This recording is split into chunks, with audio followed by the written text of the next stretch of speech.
Morning, Trainiacs. I have done a bad job of keeping you all in the loop. Canada problems.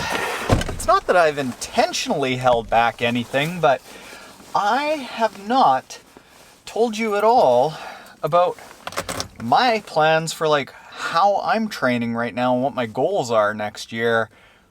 I've just been so focused on here's a little tidbit to help you train. Here's a little tidbit to help you train, but I haven't really told you about what I'm up to.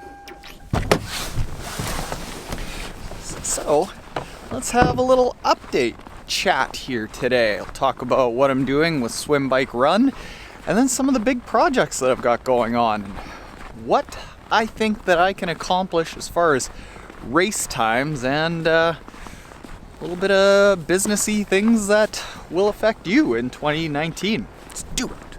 Whether you want to hear it or not, I'm gonna say it.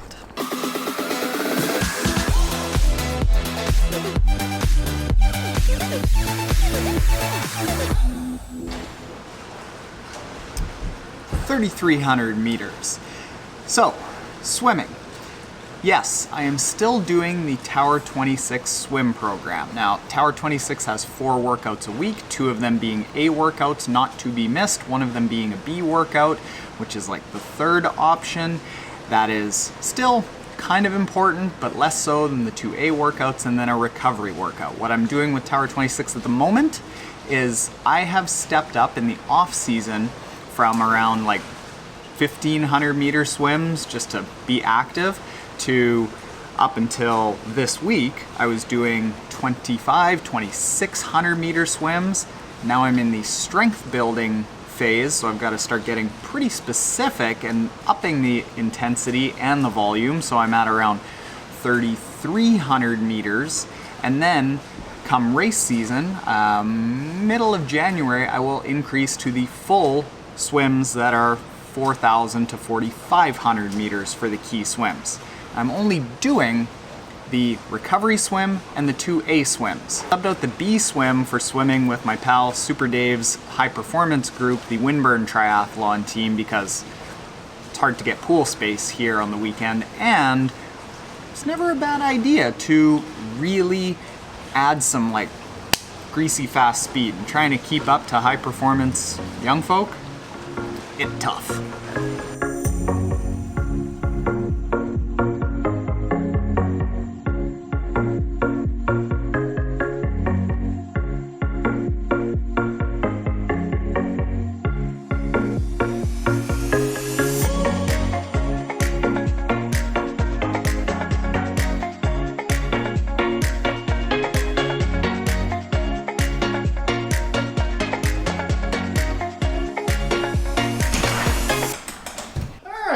So on the bike, right now I am biking 3 times a week, and I'm really focused on 2 specific things. The first one is increasing my top end, my high end neuromuscular power, my VO2 max, the absolute fast, really hard stuff. And then the other is maximum muscle recruitment, recruiting all the different muscles that go dormant when we just sit in this time trial position for hours and hours on end. I'll explain how I do that across those 3 workouts. First workout is about a 30 to 40 minute super intense trainer ride that I do that is looking at increasing that high end stuff. These are right now 10 to 60 second really hard efforts, and we saw that it's starting to pay off because I did an all-time best FTP last week. Second ride is a little bit atypical. It's involving the fat bike, and because the position is so different than the tri bike, and because there's so much side to side, there is a lot of dynamicism to it. Basically, that's just a lot of syllables to say, it starts accessing all of the side stabilizer muscles that get ignored in the time trial position, a lot of the glutes and hamstrings that get ignored. I want to be able to access as many muscle groups as I can when I start doing the more triathlon specific training. And that fat bike ride, I make a point of getting as long a ride as I can.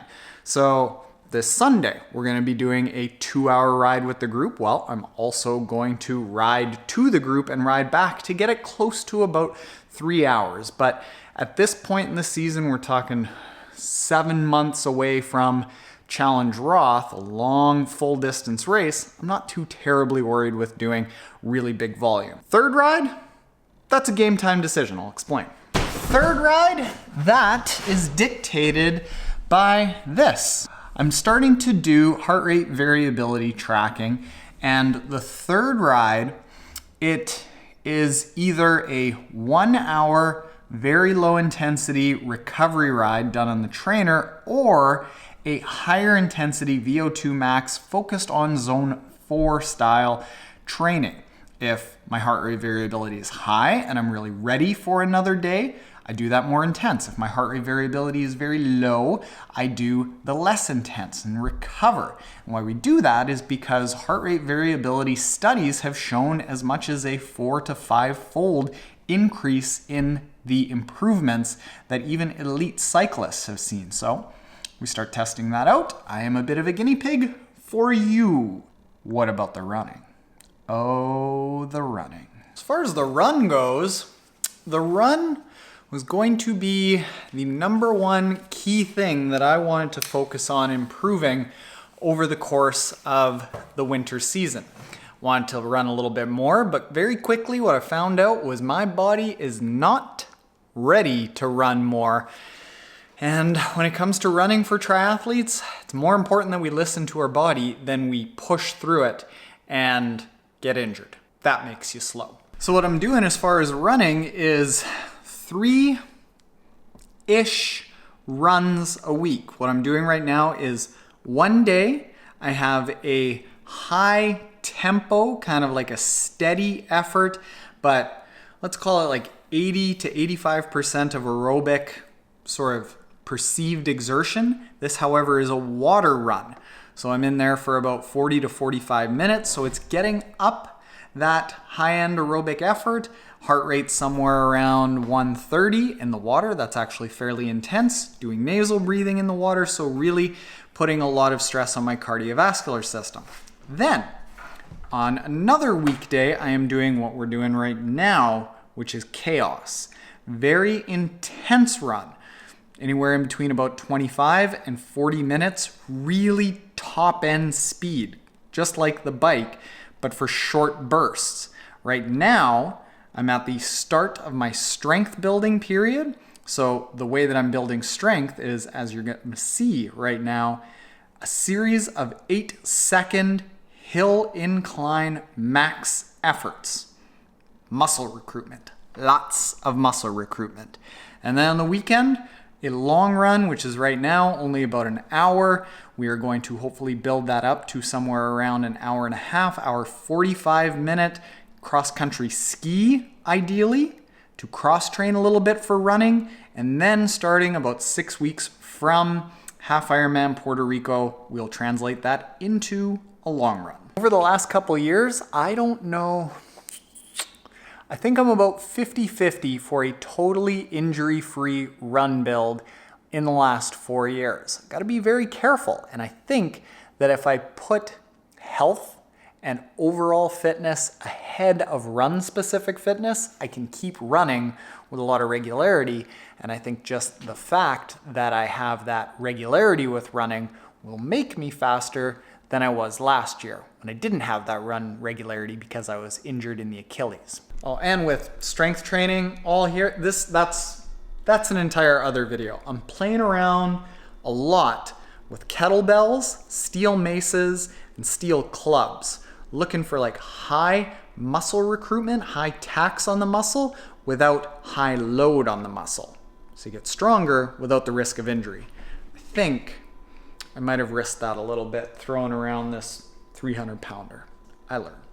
So there you go, Trainiacs. With that said, that is my current training plan. If you aren't already subscribed, hit the subscribe button below. And if you are subscribed, here is a Taren getting near throw up montage for you.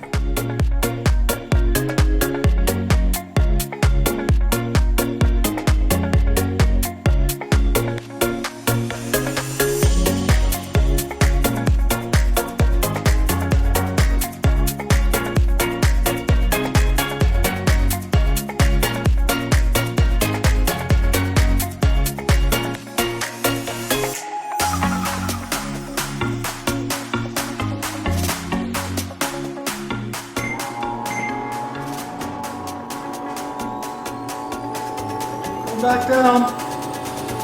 Bye. Well, that's lowering from max incline of 15. That was just a 29-minute effort. Somewhere around, what was it? Let's see. 4.3 kilometers, average pace of 5:22.